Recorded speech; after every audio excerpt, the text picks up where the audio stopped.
Bonjour mes amis. Today we're reading Pete's Dragon. This one though is missing the author, but I know it's made by Disney. Disney makes other movies like Frozen. Trying to think. Many others. I don't know. Ask your mom and dad about which ones you have at home. So, Pete's Dragon. I see Pete. I see a dragon.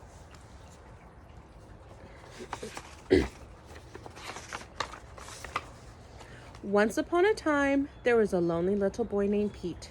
Pete was an orphan. He had no father and no mother.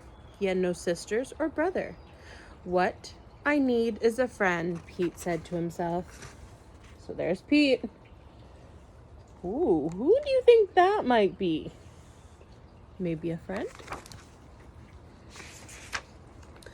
Just then, a large green dragon crawled out of the bushes. He had a small pink wings and a big smile. Pete was not afraid of him. Hello, said Pete. Who are you? Bippity boppity, said the dragon, happily.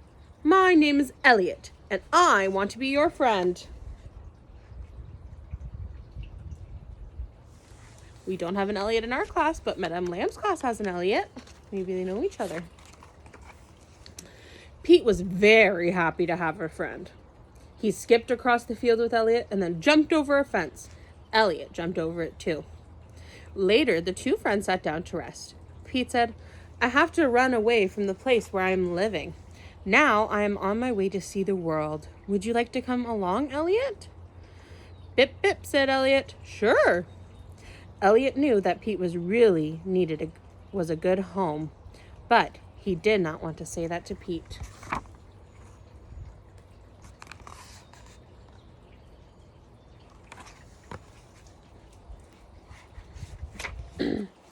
I am hungry, said Pete, but we have nothing to eat. I'll take care of that, said Elliot. He wrapped his strong tail around an apple tree and shook it. Plop, plop. Bright red apples fell to the ground.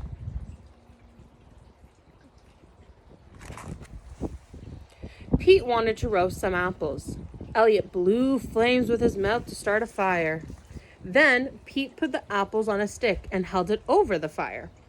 When the apples were cooked, Pete threw one to Elliot. Oh, what a good friend. Pete made Elliot an apple and then gave him one. That's good. After the meal, the two friends started on their journey to see the world. With Pete on his back, Elliot flapped his wings and flew into the sky.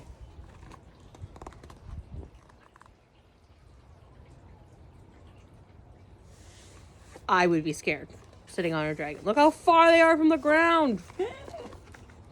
Too tall. Soon, it was late in the afternoon. Pete and Elliot needed a place to spend the night. They flew over a little town beside the sea. And that looks like a nice little town, said Pete. Let us stay there for the night.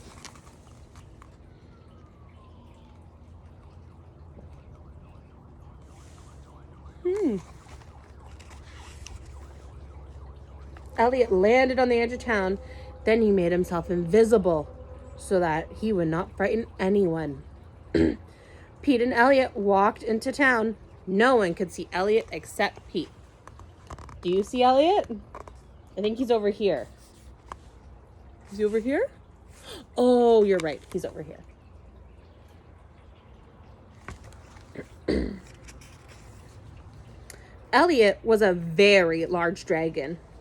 By mistake, he bumped into a man carrying fresh eggs. Then he broke a wooden fence. No one could understand what's happening. A man who was fixing the sidewalk saw huge footprints in his fresh cement. What's going on here? He shouted. Pete and Elliot quickly walked out of the town and down to the beach.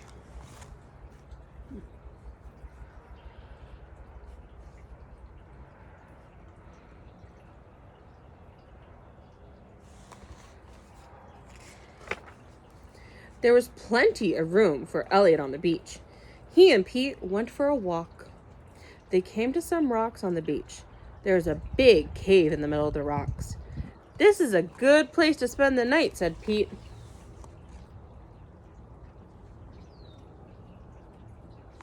I would never stay in a cave on the beach. That's way too scary for me. Nope, no way. Pete and Elliot made themselves at home inside the cave. They played tic-tac-toe together, and once they even played on Elliot's stomach. Isn't that silly?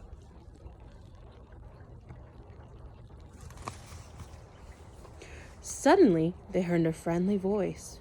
Uh-oh. Hello in there, it called. The voice belonged to Nora, the daughter of the lighthouse keeper. She had heard a voice inside the cave. Pete, go and meet her, said Elliot. She sounds nice. I'll be fine in here by myself.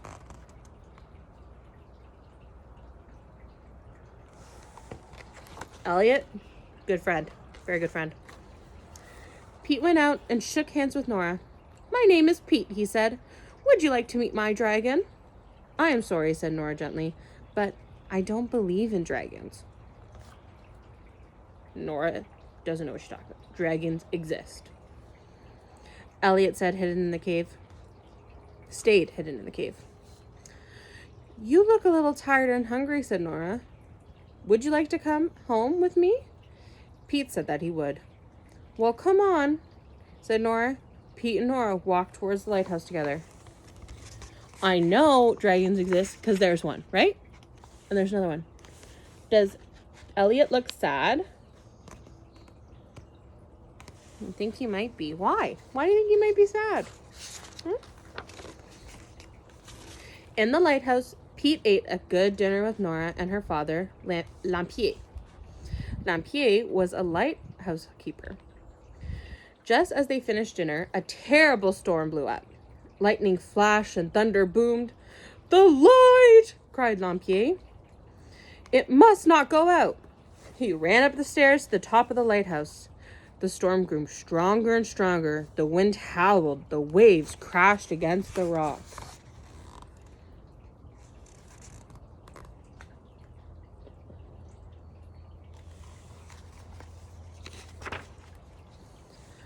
Not far from shore, a sailing ship was being tossed about by powerful waves. But the light was still shining from the lighthouse. The captain was able to steer his ship. Suddenly, the light went out. We are lost, cried the captain. Our ship will crash on the rocks.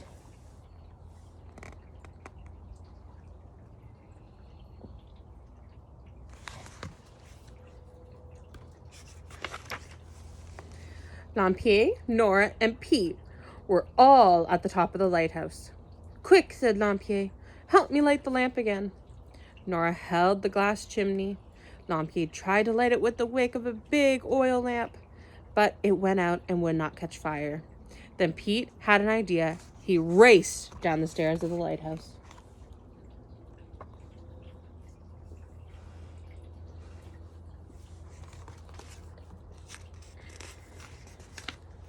The wind and rain were very strong.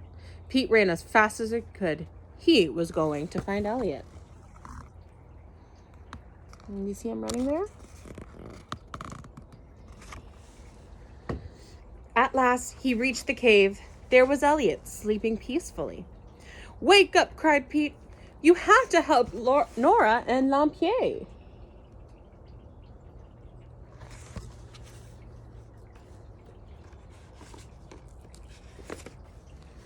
In no time at all, Elliot and Pete were flying back towards the lighthouse. Elliot was thinking so hard about reaching the lighthouse that he forgot to make himself invisible. Uh-oh.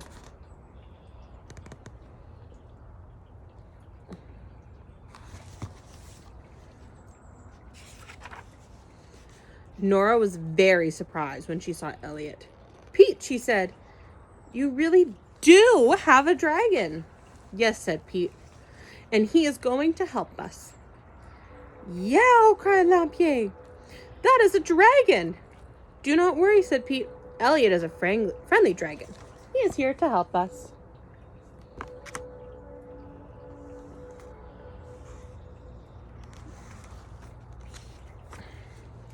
Pete quickly showed Elliot the oil lamp.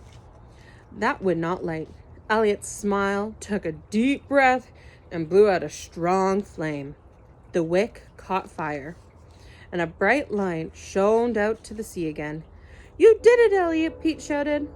And then Pete and Elliot threw out over to the ocean to make sure that no ships were in trouble.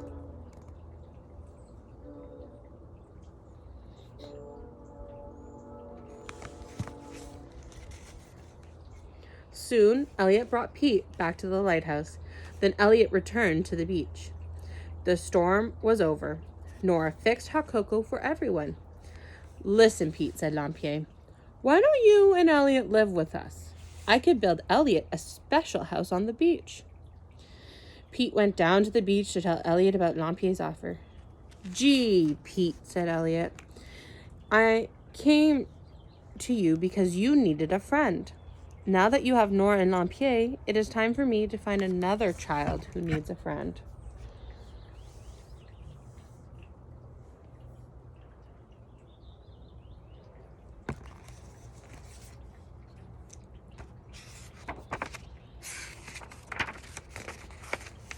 Pete gave Elliot a big hug.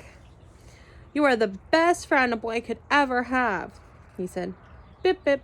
I know," said Elliot happily. Then he flapped his wings and flew up into the sky. Pete and Nora and Lampier all waved goodbye. Elliot knew that he would miss Pete, but Elliot also knew that there was another lonely child waiting for him somewhere.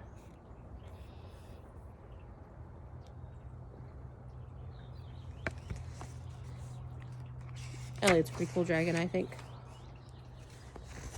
Look at him! Is that not silly? What do you think he did?